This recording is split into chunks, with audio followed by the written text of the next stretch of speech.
පින්නතුනි අද ධර්මදේශනාවේ මාතෘකාව හැටියට මම යොදාගන්න කල්පනා කළේ ඔබ මම අපි හැමෝමත් අතීත සංසාරේ කරගත්ත විශාල වශයෙන් කුසල් වියදම් කරලා තමයි මේ වාසනාවන්ත මනුස්ස ජීවිතය අරගෙන තියෙන්නේ.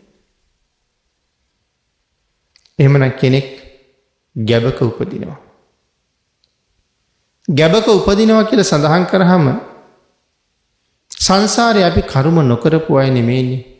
ඕනතරම් පව් කරලා තියෙනවා. නමුත් විශේෂ කුසල කර්මයක් එළඹිලා නිරයට යන්න හිටපු අය සුගතියට යොමු කරලා මාතෘ ගර්භ වලට. එතකොට මාතෘ ගර්භයේ ඉපදෙනකොට මේ විපාක දෙන්නේ කර්මයේ ආකාර ගණනක් ප්‍රභේද කීපයක් ධර්මයේ තුල පෙන්නනවා. කර්මානුරූපව සත්‍යයා මේ ලෝකෙ උපදිනවා. සමහර වෙලාවට නිරේට යන්න හිටපු කෙනෙක් වෙනත් කුසල කර්මයක් නිසා මාතෘ ගර්භයකට එනවා. හැබැයි මෙහෙම සඳහන් කරනවා.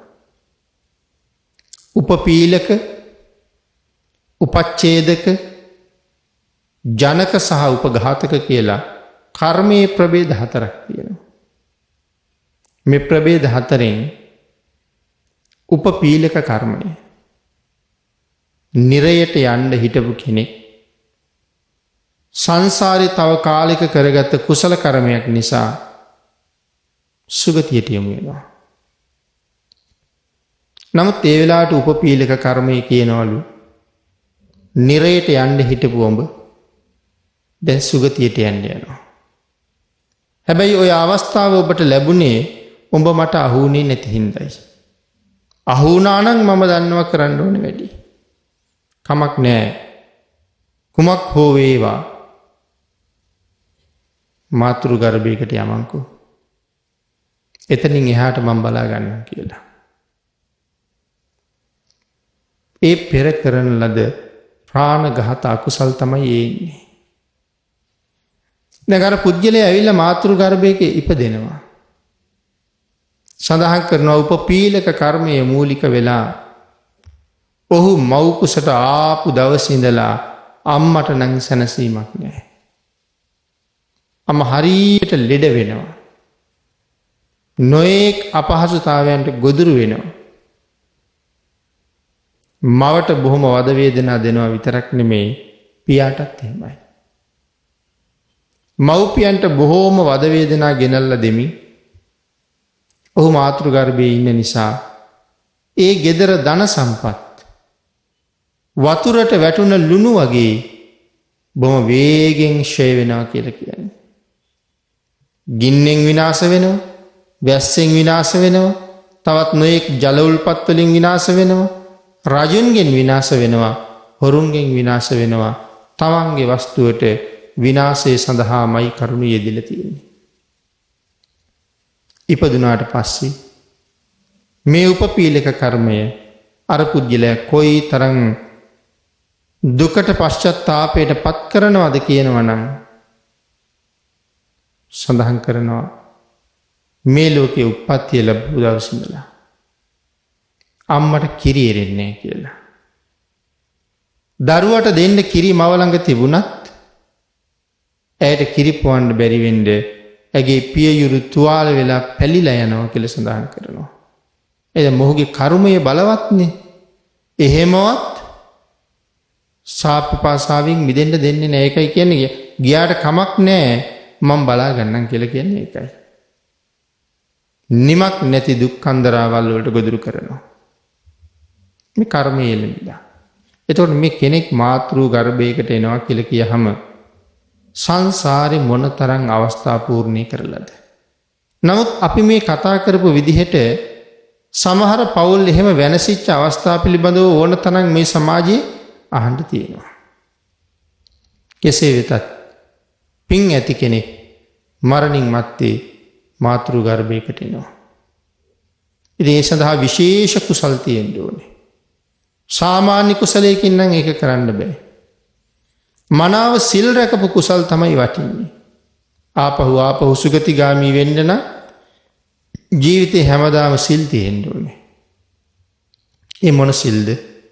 යටත් පිරිසෙන් ගෘහ ජීවිත ගත කරන අයට පන්සිල් තියෙනවා. නිත්‍ය වූ සීලයේ හැටියට මේ පංචශීලයේ හැම මොහොතකම ආරක්ෂා කළ යුතුයි. මොකද මරණය කොයි වෙලාවෙද දන්නේ නැහැ. භාග්‍යවතුන් වහන්සේ ධර්මයේ දේශනා කළේ සකල ලෝක සත්වයාට මිසක් බෞද්ධ කියලා වෙනම ජන වර්ගයකට නෙමෙයි. ආගමික පිරිසකට නෙමෙයි. බුදුරජාණන් වහන්සේ ලෝකේ පහළ වෙන කාලේ බෞද්ධ කියලා ජාතියක් ලෝකේ හිටියේ නෑනේ. භාග්‍යවතුන් වහන්සේගේ ධර්මයේ විශ්වාස කරපු, භාග්‍යවතුන් වහන්සේගේ ධර්මයේ පිළිගත්ත පිරිසක් තමයි පස්සේ කාලේ බෞද්ධ ආගමිකයින් හැටියට ගොඩ නැගුණේ. නැත්තම් බුදුදහම කියලා කියන්නේ විශ්වයේ ආගම. මේ ස්වභාව ධර්මයේ පිළිබඳව සියල්ල මනාව පැහැදිලි කරපු අති විශිෂ්ටතම දේශනාව භාග්‍යවතුන් වහන්සේගේ බ්‍රහ්මචක්‍රය. බ්‍රහ්මචක්‍රය කියලා කියන්නේ ධර්ම චක්‍රයට, ධර්ම චක්‍රය කියලා කියන්නේ භාග්‍යවතුන් වහන්සේගේ ධර්ම දේශනාවට.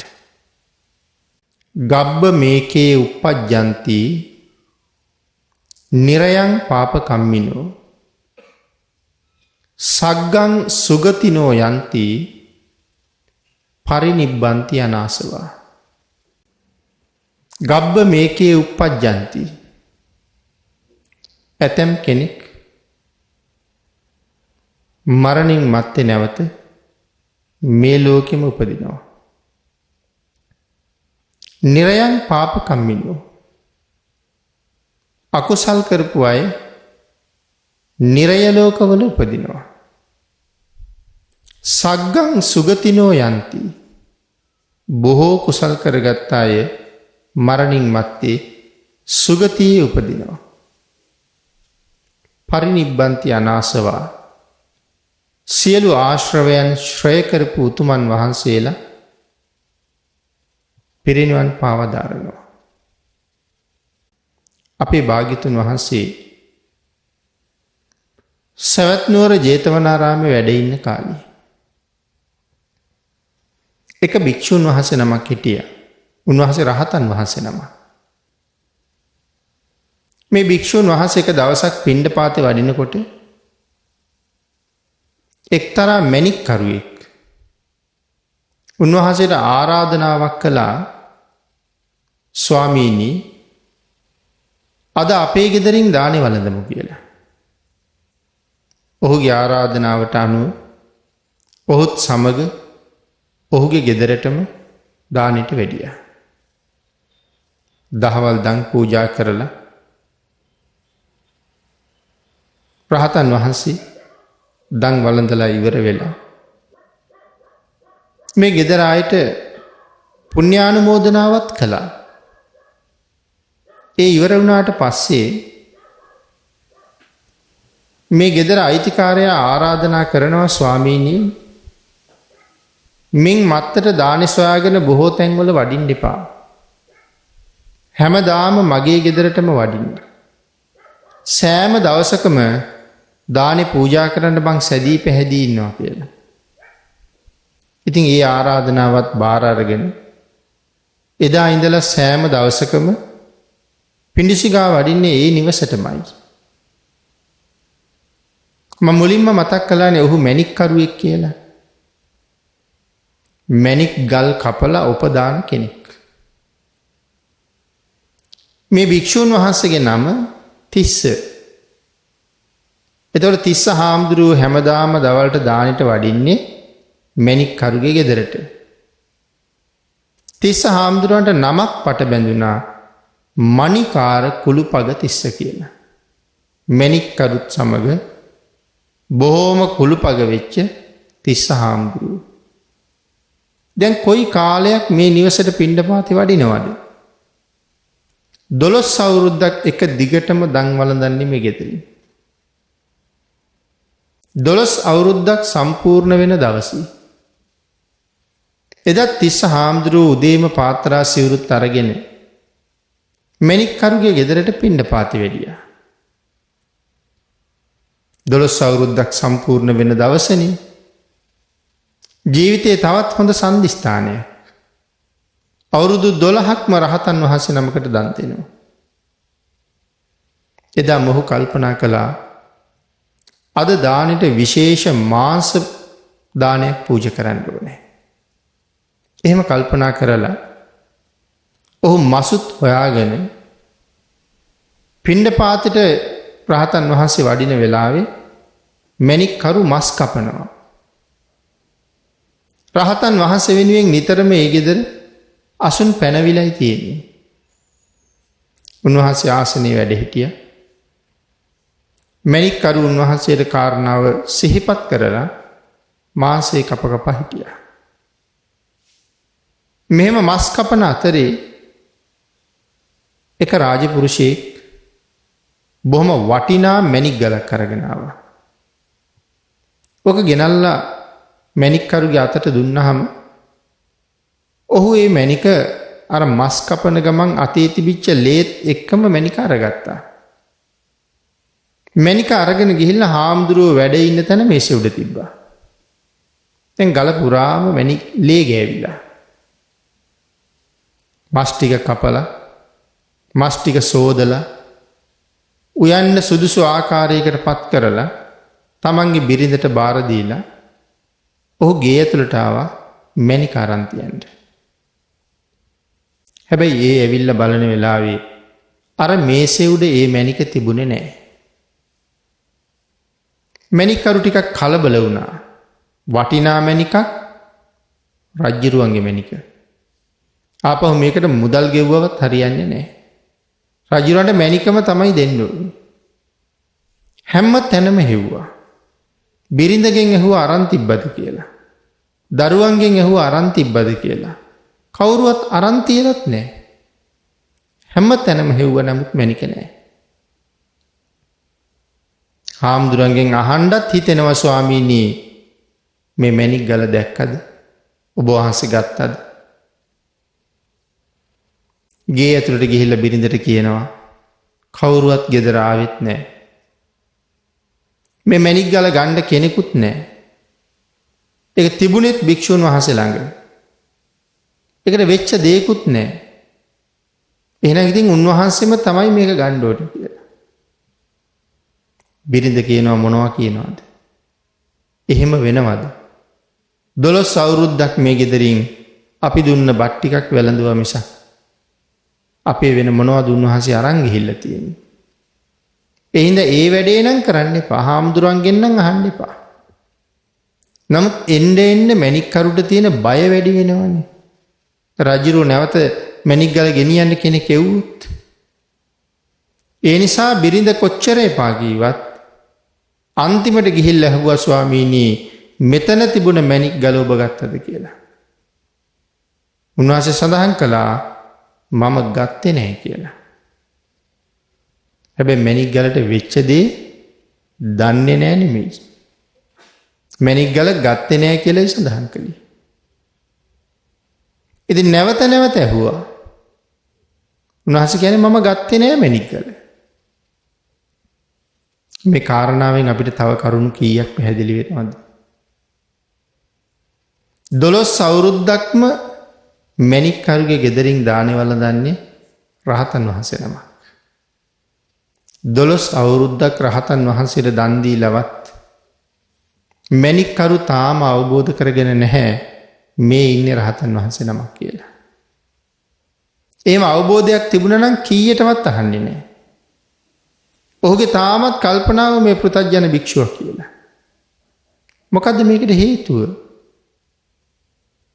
කවදාවත්ම මේ උසස් ගුණ තියන අය තමන්ගේ ගුණ කාටවත් කියන්නේ නැහැ.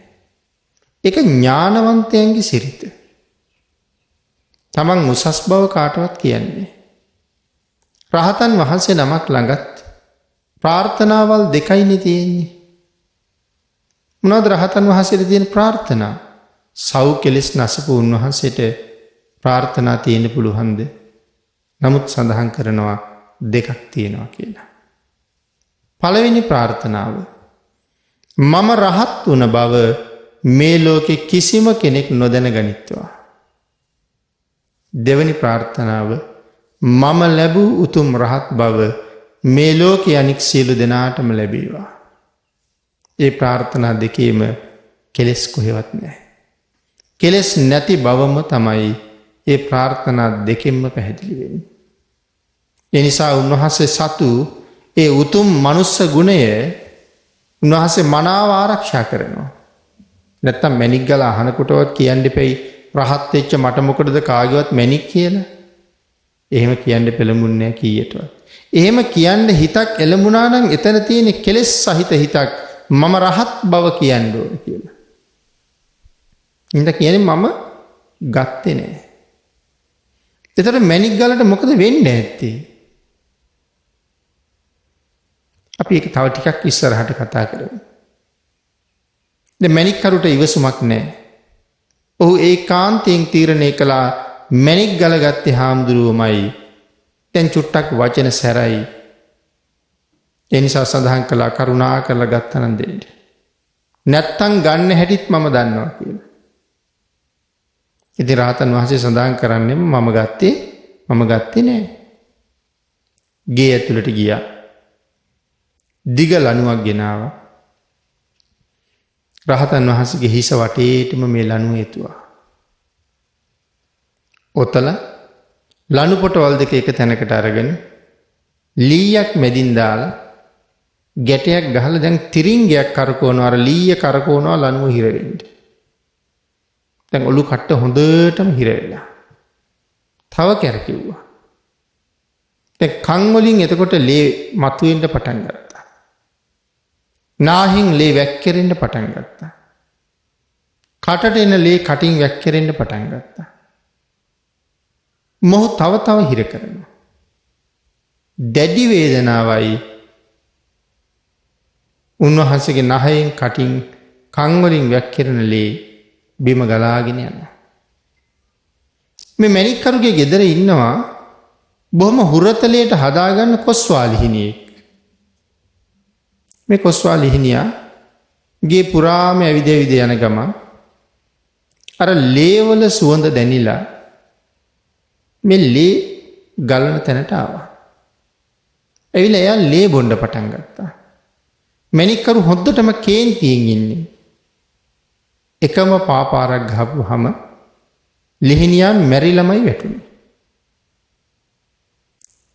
ඒ වෙලාවේ බොහෝම අමාරුවෙන් නමුත් රහතන් වහන්සේ ඔහුට කියනවා උපාසක අර ලිහිනිය මැරුණද කියලා බලන්න කියලා. මොහු දැන් බොහොම කේන්තියෙන් ඉන්නේ. ඒක මැරුණා. ඒකට වෙච්ච දේම තමයි ඔබටත් වෙන්නේ කියලා කිව්වා. දැන් මැරුණා කියවන්නේ. ඊට පස්සේ සඳහන් කළා එහෙමනම් ඔය තිරින්ගේ ටිකක් අතෑරලා ගිහිල්ලා ලිහිනියාගේ බඩ පළලා බලන්නකො මැණික තියනවද කියලා. ලිහිනියා මැරිලානේ. දැන් අර වෙලාවේ කීවනම් ලිහිනියා මැණික ගිල්ලා කියලා අනිවාර්යයෙන්ම ලිහිනියා මරනවා. ඔහුගේ ජීවිතේ බේරන්න තමයි උන්වහන්සේ දැක්ක දේ නොකිය ඉන්නේ. තමන්ගේ ජීවිතේ පරදුවට තිබ්බත් ලිහිනියාගේ ජීවිතය ආරක්ෂා කළා. නමුත් කේන්තියෙන් හිටපු මැණික්කරුගේ පාපහරින් ලිහිනියා මැරිලා වැටුණා. බඩ පළල බලහම මැණික තියෙනවා. මැණික්කරුගේ බිරිඳ දිගටම අඬනවා. මේ කරන අපරාධය ගැන. හැබැයි මැණික දැක්කට පස්සේ මැණික්කරුත් වෙවුලන්න පටන් ගත්තා. මොකද්ද මේ වුණ අපරාධ කියලා. ඉක්මනට ගිහිල්ලා තිරින්ගේ ගැලෙව්වා. ශරීරයේ පුරාම වැක්කිරිලා තිබිච්ච ලේ හැම තැනම පිස්සා. මනාව උන්වහන්සේ පිරිසිදු කරලා අසුන් මත වඩා හිඳවලා දන ගහලා වැඳලා සමාව ඉල්ලලා කියනවා ස්වාමීනි වෙච්ච වරදට මට සමාව වෙන්න කියලා. රහතන් වහන්සේ සඳහන් කළා මේක ඔබේ වරදක් නෙමෙයි. මේක මගේ වරදක් නෙමෙයි. එහෙනම් මේක කාගේ වරදක්ද? මේක තමයි මේ සංසාරේ වැරද්ද. මේ සංසාර ගමනේ ඉදිරියට යනවා කියලා කියන්නේ මීට වඩා තව දහදුක් විඳින්න සිද්ධ වෙනවා කියන එකයි. නිමක් නැති දුක්ඛන්දරාවන්ට මූණ පාණ්ඩ සිද්ධ වෙනවා කියන එකයි. එයින්ද කළ යුත්තේ වහ සංසාරයෙන් එතර වෙන්න වීරිය කරන එකයි. ඔබත් මමත් අද මෙහෙම හිටියට හෙට දවසේ මොනවා වගේ ඉරණමක් අත්වේද? අපිට වෙඩි වැදිලා මැරෙන්න වෙයිද? කඩුවකින් කපලා මරලා දායිද? පිහියකින් ඇනලා මරලා දායිද? එක තැනකට නෙමෙයි දෙපොලක් තුන්පලක් 7-8 10 පොලක් 20-30 පොලක් මේ ශරීරයේ පිහියෙන් සිදුරු කරලා මරලා දාන්න බැරිද? පණ පිටින් ගිනි තියලා මරන්න බැරිද? තව මේ වාගේ නොයේ කරදර කරලා අපේ ජීවිත නැති කරන්න බැරිද? එහෙම වෙන්නේ මේ සංසාරේ යන නිසානේ. සමහරලාට මේ ජීවිතෙන් පස්සේ සතර අපායේ උපදින්න පුළුවන්. කොහේ හරි තැනක. එතනින් එහාට ජීවිතෙත් කොයිතරම් දුක් සහිතද? මේ සියලු දුක් වලට මුහුණ පාන්න සිද්ධ වෙන්නේ මේ සංසාරයට ආව නිසානේ. ඒ නිසා උන්වහන්සේත් සඳහන් කරනවා මේක පුතේ ඔබේ වැරද්දක් නෙමෙයි, මේක මගේ වරදක් නෙමෙයි, මේක තමයි මේ සංසාරේ වැරද්ද. ඒ හින්දා මට ඔබ පිළිබඳව අල්ප මාත්‍රාමනාපයක් නැහැ. රහතන් වහන්සේ තරහ වෙන්නේ නැණි කවුරුවත් එක්ක. තරහ වෙනවා කියලා කියන්නේ තවත් ක්ලේශයක්නේ. ඉතින් එහෙම කෙලෙස් නැහැ. ඒ නිසා ඔබත් එක්ක මගේ අමනාපයක් නැහැ. එහෙම සඳහන් කරාම මණික් කරු දන ගහලා වැඳලා නැවත කියනවා ස්වාමීනි මට සමාව දුන්නට මදි.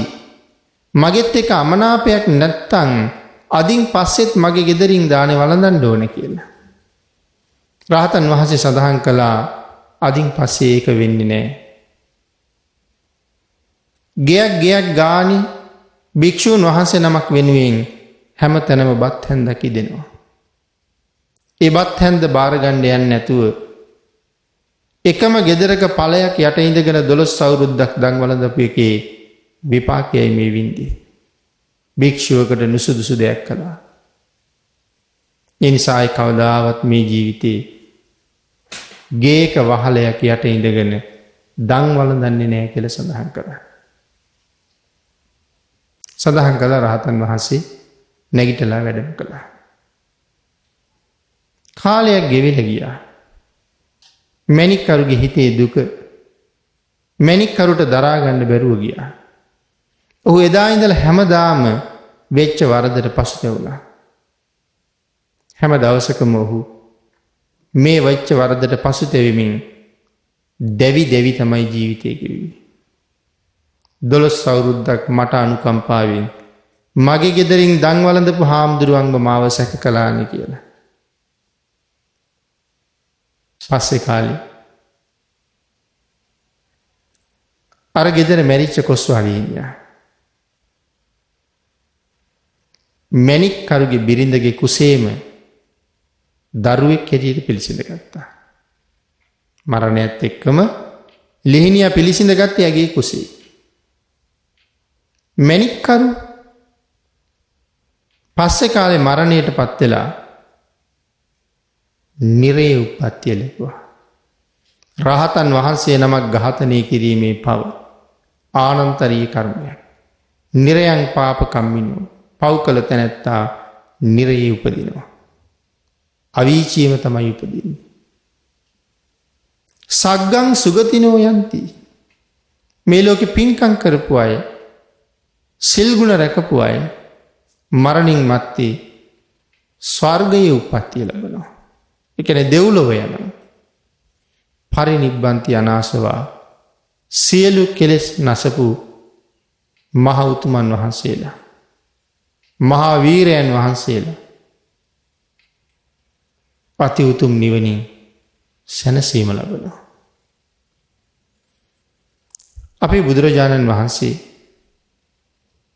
එක දවසක් ධම් සභාවට වඩිනකොට භික්ෂූන් වහන්සේලා සාකච්ඡාවක් කර හිටියා.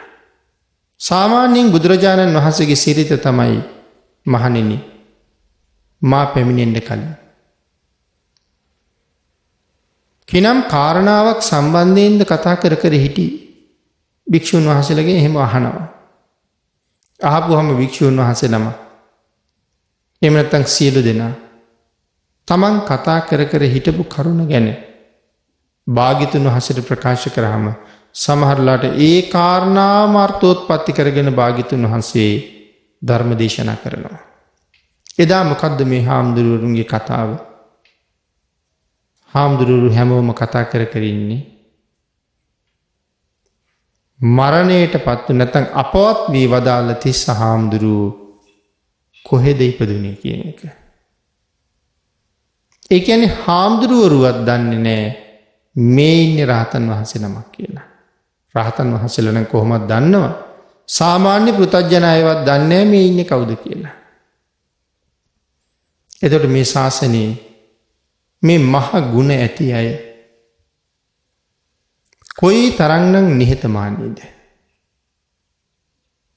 උගත් අය, දැනුමින් පොහොසත් අය ඒ තරම්ම නිහතමානී. දන්න කෙනා කවදාවත් මම දන්නවා කියලා කියන්න යන්නේ නැහැ. හැබැයි නොදන්න කෙනා නොදන්න දේ දන්නවා කියලා කියන්නේ. එහෙම කියනවා විතරක් නෙමෙයි, දන්නවා වගේ කටයුතු කරන්න ගිහිල්ලා මහ විශාල පාඩුවක් කරලා තමයි නතර වෙන්නේ. ඒ දන්නේ නැහැ. දන්නවා වගේ වැඩ කරනවා. දන්න අය කවදාවත් දන්න බව හඟවන්න යන්නේ නැහැ. ඒක ලෝකේ බොහෝ කල් ඉඳලා පවතින ස්වභාවයක්. අනේකයි අර සිංහල කියමනක් තියෙන්නේ උගත් තරුණයා මහල්ලෙක් කියලා.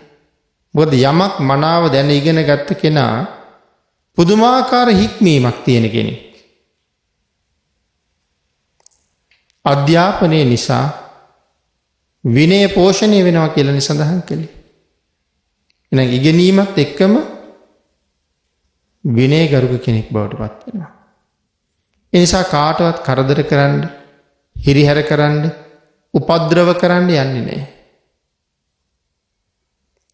පිරුණු කලගෙඩි, පිරුණු වාජන කවදාවත් අනවශ්‍ය හඬක් නගන්නේ. හැබැයි බාගෙට පිරිච්ච දේවල් මහා හඬක් නගනවා. එඳ රහතන් වහන්සේ තමන් කවුද කියන කාරණාව තව කෙනෙකුට දැනගන්නවත් ඉඩ තියලා නැහැ. ඒ නිසා පෘථග්ජන හාමුදුරුවෝ කතා කරනවා ස්වාමීනි භාග්‍යතුන් වහන්සේ 30 හාමුදුරුවෝ අපවත් වෙලා කොහෙද ගියේ කියලා. අපේ බුදුරජාණන් වහන්සේ දේශනා කළේ මහණෙනි 30 අපවත් වුණා නෙමෙයි 30 පිරිනිවන් පෑවා කියලා. එදා තමයි කාරණාව දන්නේ. එහෙම කියමින් තමයි භාග්‍යතුන් වහන්සේ මේ ගාථා රත්නේ දේශනා කොට වදාළේ. මේ කාරණාව මුල් කරගෙන. ගබ්බ මේකේ උප්පජ්ජಂತಿ. සමහර කෙනෙක් ගැබක උපදිනවා. වෙනතරින් ගැබක උපදිනවා කියලා කියහම ගැබක උපදින්න විශේෂ හේතු ගොඩක් තියෙන්න ඕනේ. මනුස්ස කුසකට එන්නේ පෙර කරන ලද බොහෝ කුසල් තියෙන්න ඕනේ. ඒ කරන ලද කුසල් බොහෝසේ වියදම් කළ යුතුයි මනුස්ස ජීවිතයක් ලබන්න. එනම් භාග්‍යතුන් වහන්සේ මතක් කළා 30 හාමුදුරුවෝ පිරිනිවන් පෑවා. ඊට අමතරව භාග්‍යතුන් වහන්සේ දේශනා කළේ මහණෙනි ඒ ගෙදර මැරුණ කොස්වාලි හිමියා ඒ කාන්තාවකගේ කුසේම පිළිසිඳ ගත්තා. නමුත් ජීවිතේ මහ භයානක අකුසලයක් සිද්ධ කරගත්තේ. මැණික්කරු මරණින් මත්තේ නිරේම උප්පත්තිය ලැබුවා. නිරේ උපදිනවා කියලා කියනකොට ඒක මොනතරම් භයානක දුක්ඛදායක කාරණාවක්ද කියන එක වචන වලින් විස්තර කරන්න බැරි තරම්. ඒ තරම්ම භයානකයි නිරේ දුක. අවීචය කියලා කියන්නේ ඒ නිරයන් අතර තියෙන අති භයානකම නිරය. දීර්ඝ කාලයක් අවශ්‍යයි. අන්තර්කල්ප වලින් සඳහන් කළොත් අන්තර්කල්ප නැත්නම් මනුස්ස වර්ෂ වලින් සඳහන් කළොත් මනුස්ස වර්ෂ අසංඛ්‍ය 86,40,000ක් තරම් දීර්ඝ කාලයක් අවීචයේ දුක් විඳ යුතුයි. අවීචයේ ඉන්න අය ඕන තරම් ඉන්නවා. අවීචය කොයිතරම් නිරිසත්තුන්ගෙන් පිරිලද කියන කාරණාව ධර්මයේ සමහර තැන්වල සඳහන් කරනවා. උඩින් අබ දැම්මොත් අවීචයේ ඇතුළට ඒ අබ බිම වැටෙන්න වසර ගණනක්වත් ගත වෙනවා. හේතුව ඒ තරම්ම නිරිසත්තු ඉන්නවා. ඔවුන් අතරින් අබ වැටෙන්ඩ ඉඩක් නෑ කියන එක. තවත් තැනක සඳහන් කළා මේ ඊයන් උණු කරලා නලයක් වාගෙහිකට වැක්කෙරුවොත්. අතුරු සිදුරු නැතුව ඒ නලේ ඊයන් වලින් පිරෙන්නේ යම්සේද අවීචියාදී නිරයවලුත් නිරිසතුගෙන්ම පිරිලා ඉන්නේ කියලා. ඒ තරම් වැරදි කරන මිනිස්සු ඉන්නවා. ඒ තරම් පව් කරන මිනිස්සු ඉන්නවා. ඒ නිසා නිරිසත්තුන්ගෙන්ම පිරිලා අති දීර්ඝ කාලීන දුක් කන්දරාවක් නිමක් නැතුව රෑ දවල් දෙකේම විඳින්න ඕනේ. නිදාගන්න එහෙම අවස්ථාවක් හම්බ වෙයිද? රෑ වුණා දවල් වුණා කියලා නිදාගන්න හම්බෙන්නේ නැහැ. නිදාගන්න වෙන්නෙත් නැහැ. නිදාගන්න තැනකුත් නැහැ. නිදියන්න නෙමෙයි නිරේ ඉපදුනේ. නිරේ ඉපදුනේ දුක් විඳින්න. මනුස්ස ලෝකයට ආවේ නිදියන්නද? මනුස්ස ලෝකයට ආවෙත් නිදියන්න නෙමෙයි. තමන්ගේ ජීවිතයට සාධාරණයක් කරන්න. බුදුරජාණන් වහන්සේ කැමති නෑ නිදා ගන්න අයට. භාග්‍යවතුන් වහන්සේ දේශනා කරන්නේ නින්ද කියන්නේ ජීවිතයක වඳ බව කියලා. අවුරුදු 20ක් විතර අවුරුදු 30ක් විතර ජීවත් වෙන කෙනෙක් දවසකට පැය 8ක් 10ක් විතර නිදාගත්තොත් අවුරුදු 20න් දවස් අවුරුදු 10ක් ඔහු නිදියලා තියෙන්නේ. අවුරුදු 30න් අවුරුදු 20යි හැරිලා ජීවත් වෙන්නේ. අවුරුදු 30යි නම් ජීවත් වෙන්නේ ඒකෙන් අවුරුදු 10ක්ම කරලා තින්නේ එක දිගට නිදියෑම නම් ඒ ජීවිතෙන් මොකද්ද ලබන ඵලෙ? කෝ ප්‍රයෝජන? මෙයා නින්දාගේ කරන්නේ නැහැ බුදුරජාණන් වහන්සේ. භාග්‍යවතුන් වහන්සේ දේශනා කරන්නේ හැකිතරම් නින්දෙන් ඈත් වෙලා වාසය කරන්න කියලා. මහමුගලන් මහරහතන් වහන්සේ ලෞතර බුදුරජාණන් වහන්සේගේ අග්‍ර ශ්‍රාවකයා බවට පත් වෙන්නේ. පැවිදි වෙච්ච දවසේ ඉඳලා එක දිගට දවස් 7ක් සක්මන් කරනවා රහත් වෙන්න. මොන තරම් කාය ශක්තියක් ඇද්ද එක දිගට දවස් 7ක් සක්මන් කරන්න. රෑ දවල් දෙකම 7 වෙනි දවසේ නිමා වෙනකොට පොඩි වෙහෙසක් දැනුනේ නැගට. ඒ නිසා කල්පනා කළා ටිකක් නිදාගෙන විවේක අරගෙන නැවත පටන් ගත්තොත් හොඳයිද කියලා හිතෙනවත් එක්කම බුදුරජාණන් වහන්සේ තමන්ගේ ඉස්සරහට. මොකද මේ ගුණ පුරණ ශ්‍රාවකයා දිහා නිතරම බලනවා භාග්‍යවතුන් වහන්සේ. ඉදිරියේ පහළ වෙලා සඳහන් කළේ ඔබ තව කුසල් කරගන්න. උතුම් නිවන සඳහා තා වීරිය කරන්න. මොග්ගල්ලාන ඔබ බොහෝ වෙලාවක් බොහෝ දවස් ගාණක් එක දිගට නිදි මරලා ඉන්නේ. දැන් ටිකක් විවේක ගන්න කියන වචනයක් නම් භාග්‍යවතුන් වහන්සේගෙන් කියුණේම නැහැ. නිදිමත නැති කරගන්න ක්‍රම 7ක් කියලා දුන්නා.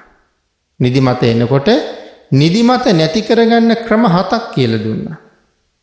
ඒ ක්‍රම 7ෙන්ම සාර්ථක වෙන්න බැරි වුණොත් මනස සිහියෙන් මදක් සැතපෙන්න කියලා දේශනා කළේ.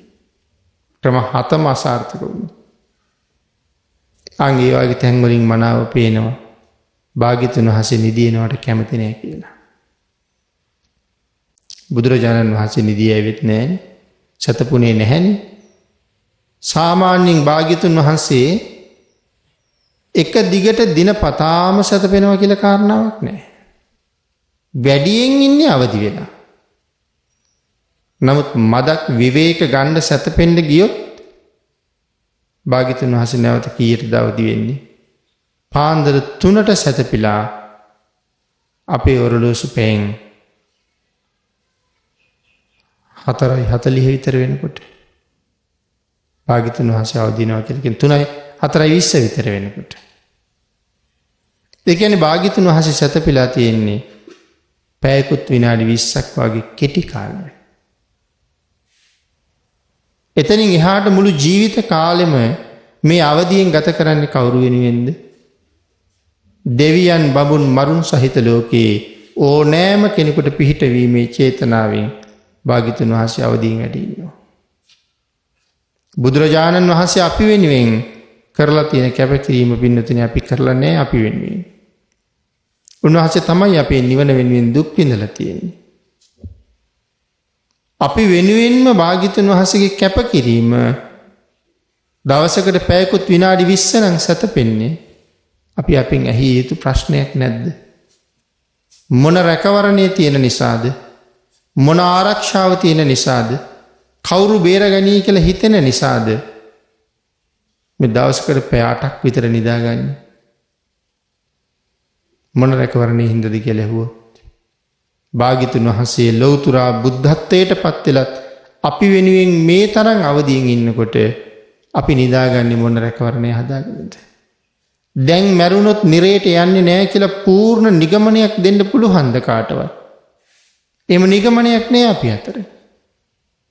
එහෙනම් වැඩියෙන් රෑ දවල් දෙකේම කුසල් සම්පාදනය කරගෙන මෙලවින් පිටත් වෙනකොට සතුටින් මෙලව අත්හරින්න පුළුවන් කෙනෙක් බවට පත් වෙන්න ඕනේ. මෙලව අත්හරිනකොට සතුටින් අත්හරින්න ඕනේ. ඒ කොහොමද මෙලව සතුටින් අත්හරින්නේ? මීට වඩා හොඳ තැනක උපදිනවා නම් සතුටින් මෙලව අත්හරින්න පුළුවන්. ඒතර මීට වඩා හොඳ තැනක උපදින්න පුළුවන් කෙනෙක් කොහොමද නිර්මාණය වෙන්නේ? භාග්‍යතුන් වහන්සේ දේශනා කරන්නේ යම් කෙනෙක් නිවැරදිව පන්සිල්වත් ආරක්ෂා කළා නම් දසදාන වස්තුවත් සම්පූර්ණ කරගෙන නම් මරණයත් එක්ක මේ කාන්තයෙන් ඔහු සුගතිය උපදිනවා කියලා. යටත් පිරිසෙන් පන්සිල් නම් අවශ්‍යමයි. පවාරණය කළ නොහැකි ශ්‍රේෂ්ඨම සීලයක් පන්සිල්. දසසිල් පවාරණය කරනවා. නවාංග උපෝසතය අෂ්ටාංග උපෝසතය අපි පවාරණය කරනවා. නමුත් අපේ ජීවිතවල කවදාවත් අපි අහලා නැහැනේ පන්සිල් පවාරණය කළා කියලා. ඒක තියෙන්නේ පවාරණය කරන්න නෙමෙයි. මේ විශ්වයේ ජීවීන් මිනිසුන් කොපමණද ඒ සියලු දෙනාටම මේ පන්සිල් ਸਰව සාධාරණයි. මේ ලෝකේ ජාති කුල ආගම් ભેද වලින් තොරව හැම කෙනෙක්ම පන්සිල් ආරක්ෂා කළ යුතුයි. අන්න ඒවන් අයට තමයි මැරෙනකොට බය හිතෙන්නේ නැත්තේ. ඇයි හේතුව? ඒ අය දන්නවා අනිවාර්යයෙන්ම උපදින්නේ මීට වඩා සැප ඇති තැනක කියන එක. ඒ හින්දා බයක් නැහැ. හරි සතුටින් මෙලවින් සමුගන්න අය නිරයන් පාපකම්මිනෝ සග්ගං සුගතිනෝ යන්ති දේශනා කළා. පින් කරගත් අය සුගතියේ උපදිනවා. පව් කරගත් අය නිරේ උපදිනවා. ඒතර පින් කරගත් අය කියලා කියහම අපි ඒකයි මුලින් සඳහන් කළේ යටත් පිරිසෙන් තිසරණයි පන්සිලුයි. ඊළඟට දසදාන වස්තුවවත් ජීවිතයක සම්පූර්ණ කරලා තියෙනවා නම් ඔහු සුගතිගාමී යන්න භාග්‍ය ලබන කෙනෙක්. සුගතිගාමී වෙන්න භාග්‍ය ලබන කෙනෙක්. පරිනිබ්බන්ති අනාසවා. රාතන් වහන්සේලා සියලු ආශ්‍රවයන් ප්‍රහීණය කරලා පිරිනිවන් පානවා. සංසාරයෙන් එතරට යනවා. ලෝකයෙන් ඉස්සරහට යනවා. උන්වහන්සේලා කවදාවත් මේ කාම ලෝකේ ඇලෙන්නේ නැහැ. මේ කාම ලෝකෙ ගැටෙන්නෙත් නැහැ. ඇලීම් ගැටීම් නැතිව නිදහසේ තමන් සොයාගෙන මරණය පැමිණෙන තුරු උන්වහන්සේලා වැඩ ඉන්නේ තණ්හාව හිතේ නැති බව මනාව ප්‍රකට කරමින්. ඒ කොහොමද තණ්හාව හිතේ නැති බව මනාව ප්‍රකට වෙන්නේ? ඉන්නතර අපි කල්පනා කරලා බැලුවොත් කෙලස් තිබුණ පාටක්වත් නැහැ. ඒක නිසා උන්වහන්සේලා මේ සංසාරේ ඉදිරියට ගිහපු අය. සංසාරේ අපිත් කරගත්ත පින් ඕන තරම් තියෙනවා. ඒ කුසලයේ තමයි මේ ජීවිතය අරන් දීලා තියෙන්නේ. අපිට වීරියක් තියෙන්න ඕනේ. අපිට ප්‍රඥාවක් තියෙන්න ඕනේ. පෙර කරපු කුසල් බොහෝසේ වියදම් කරලා ලබාගත්ත නම් මනුස්ස ජීවිතයක් මම මෙතෙන්ට වෙලා බොහෝසේ කුසල් රැස් කරගන්න ඕනේ කියලා. අපාය බොහොම භයානකයි. නරක, තිරිසන්, ප්‍රේත, අසුර මේ සතර අපායම ඊටාම දුක් සහිතයි. ඒ තරම්ම දුක් සහිත වූ මේ සතර අපායෙන් මිදලා දවසක මේ සංසාරෙන් එතර වෙලා යන්න යම් කෙනෙක් බලාපොරොත්තු වෙනවනම්, යම් කෙනෙක් උත්සාහ කරනවනම්, ඒ මේ භාග්‍යතුන් වහන්සේට කීකරු වෙච්ච කෙනෙක්ම පමණයි. වෙනත් ආගමකින්, වෙනත් දහමකින් කවදාවත් මේ නිවන හොයන්න බෑ. බුදුරජාණන් වහන්සේගේ සිංහනාදයක් තියෙනවා. මහණෙනි, මේ ලෝකේ පළවෙනි ශ්‍රමණයත් මේ ශාසනයමයි. මහණෙනි, මේ ලෝකේ අන්තිම ශ්‍රමණයත් මේ ශාසනයමයි. වෙන කිසිම ශාසනයක මගපලලාවීන් පහළ වෙන්නේ බිහි වෙන්නේ නැහැ කියන කාරණාව. ඒ එසේම නිසා තමයි දේශනා කොට වදාළේ මේ ශාසනයේ පමණමයි ඒ කාරණාව සිද්ධ වෙන්නේ කියලා. එහෙනම් අපි නිරයෙන් මිදෙන්න ඕනේ. සතර අපායෙන්ම මිදෙන්න ඕනේ. සුගතියෙන් සුගතියට යන්න කටයුතු කරන්න ඕනේ. මූලාරම්භයේ තිසරණ වලින් මේ කාලේ පටන් ගන්න පුළුවන්. මොකද මේක බුද්ධෝත්පාදයක් නිසා. මනාව තිසරණ ආරක්ෂා කරගෙන, මනාව පංචශීලයේ මත පිහිටලා යම් කෙනෙකුට කටයුතු කරන්න පුළුවන් නම් යටත් පිරිසින් ඒ කුසලයේවත් අපි සුගතිගාමී කරයි. ඊට වඩා මහත් වූ ධන සම්පත් ලබන්න නම් අපි විසින් ජීවිතේ ප්‍රගුණ කළ යුත්තේ මොකක්ද?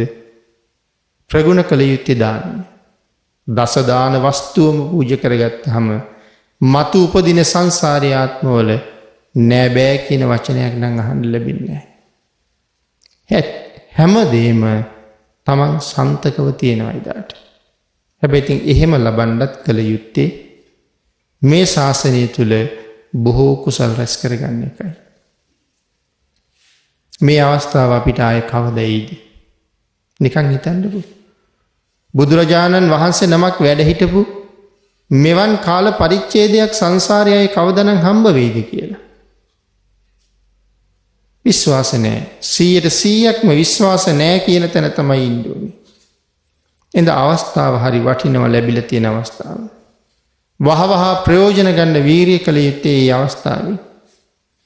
ඒ අවස්ථාවෙන් මනාව ප්‍රයෝජන අරගෙන මේ සංසාරයෙන් එතර වෙන්න වීරිය වඩන්න රත්නත්‍රයේ ආශිර්වාදයෙන් නිරන්තරයෙන් ශක්තිය, ධෛර්යය, වාග්ය, වාසනාව අපිට හැම කල්හිම උදා වේවා කියලා අපි ප්‍රාර්ථනා කරමු.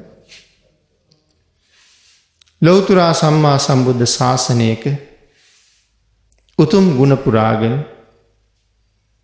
සතර අපායෙන් සදහට මත මිදිලා සුගතියෙන් සුගතියට ගමන් කරලා හැම කල්හිම සම්මා දිට්ඨික ජීවිත ලැබලා වැඩි වැඩියෙන් කුසල් රැස් කරගෙන මේ සසර කෙරවල කරන්න වාග්ය ලැබුණා වගේම මේ ශාසනයේ වැඩ හිටපු මේ අති උතුම් ආර්යයන් වහන්සේලා ලෝක සත්වයාට මොනතරම් අනුකම්පා කළාද? ලෝක සත්වයාගේ හිතසුව වෙනුවෙන් උන්වහන්සේලා කොයිතරම් කැපකිරීම කළාද? උන්වහන්සේලාගේ ජීවිත දෙවනි තැන තියලා සසරින් නොමිදුන අය මුදවන්න උන්වහන්සේලා කොයිතරම් පාගමනින් වැඩම කළාද? භාග්‍යතුන් වහන්සේ යම්සේ කාරුණිකද ඒ ශාස්ත්‍රඥ වහන්සේට දක්වන ශ්‍රේෂ්ඨ උපහාරයක් හැටියට හැමදාම උන්වහන්සේලා ලෝක සත්‍යයට කාරුණිකව අනුකම්පා කළා. එවන් රහතන් වහන්සේලා, එවන් සිල්ගුණ පිරිච්ච උතුමන් වහන්සේලා වැඩ ඉන්න මේ ශ්‍රේෂ්ඨ ශාසනයක් අපිට ආයේ කවදා ලැබෙයිද? බුදුරජාණන් වහන්සේගේ ශ්‍රී මුඛයෙන්ම දේශනා කළා මහණෙනි, බුද්ධ ධම්ම සංඝ කියන වචන තුන මේ ලෝකේ පරම දුර්ලභ වචන තුනක්. කල්ප කාලාන්තරයක් ගෙවිලා ගියත් මේ වචන තුන ඇහෙන්නේ නැහැ කියලා. ඉතින් බුදු කෙනෙක් ඉන්න දෙපැයි මේ වචන ඇහෙන්නේ. ඒ තරම් දීර්ඝ කාලීනව ලෝකයට භාග්‍යතුන් වහන්සේලා පහළ වෙන්නේ නැහැ. ඒ පරම දුර්ලභ අවස්ථාවෙන් එක මොහොතක් තමයි අපි මේ ලබාගෙන තියෙන්නේ. අය කවදාවත් මේ වගේ දෙයක් අපිට කරන්න පුළුවන් වෙයිද දන්නේ නැහැ. සමහර අය මරණයට පත් වෙලා මෙලොවම උපදිනවා. සමහර අය මරණයෙන් පස්සේ නිරේ උපදිනවා. සමහර අය මරණයෙන් පස්සේ සුගතිගාමී වෙලා ඉපදෙනවා. සමහර අය ජීවිතය අවසාන පරිනිර්වාණයෙන් සැනසෙන්න කටයුතු කරනවා. ඒ නිසා පින්වතුනි මේ ශ්‍රේෂ්ඨ බුද්ධාන්තරයෙන් සම්මා සම්බුද්ධ ශාසනයෙන් ප්‍රයෝජන අරගෙන සතර අපායෙන් මිදිලා සුගතියෙන් සුගතියට ගිහිල්ලා අමා මහ නිවනින් සැනසෙන්න මේ සියලු කුසල කර්මයන් අපි හැම කෙනෙකුටම මහත් වූ ආශිර්වාදය පාරමිතාවක් වේවා කියලා ප්‍රාර්ථනා